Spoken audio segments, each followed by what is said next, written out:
Turning your lifelong passion into a household name can be a dream, but it's also a constant hustle.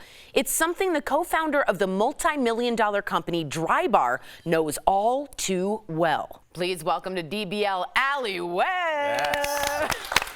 Hello, thanks for having me. Oh. Of course, thanks for being here, Alli. So you were a stay-at-home mom when you started Drybar with your husband and brothers. So why do you think it was such an overnight sensation?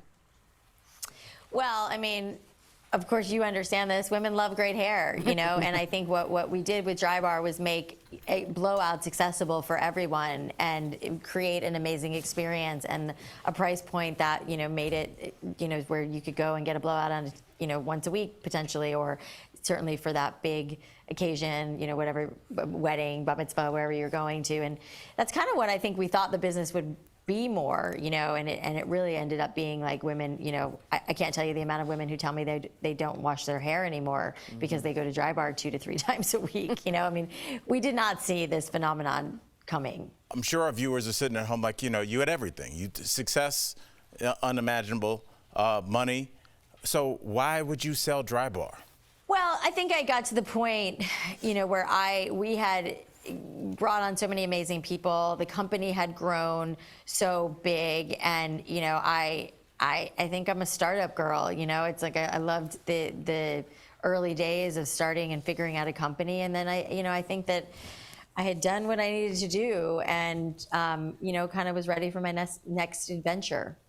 How did you, sometimes when you start businesses, and now you said you're a startup person, some of our viewers are trying to do that themselves on sort of a smaller scale, and it can get really stressful. Do you have advice for people who are sort of stuck in a spiral and you need to get back, even though it might be difficult to do? Just any advice for them? Because you're sort of the queen of that in my mind.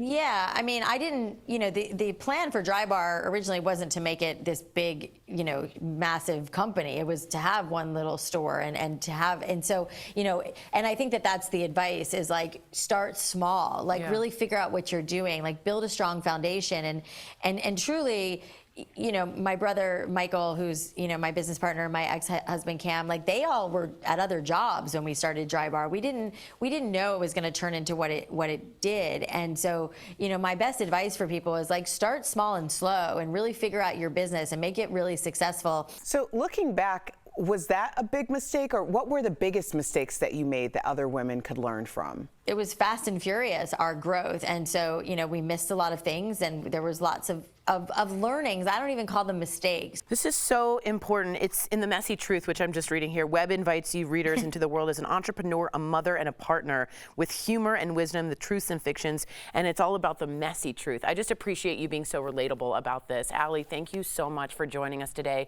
Anyone starting a business, a side hustle, or just want to be inspired, DBL Nation, I want you to pick up your copy of The Messy Truth. It's not all perfect. Learn from Alli. Now, wherever books are sold. Thank you again, Alli. You really are an inspiration to a lot of us out there. Thank you. I really appreciate it. Thank you so much. Absolutely. Thank you. We'll be right back.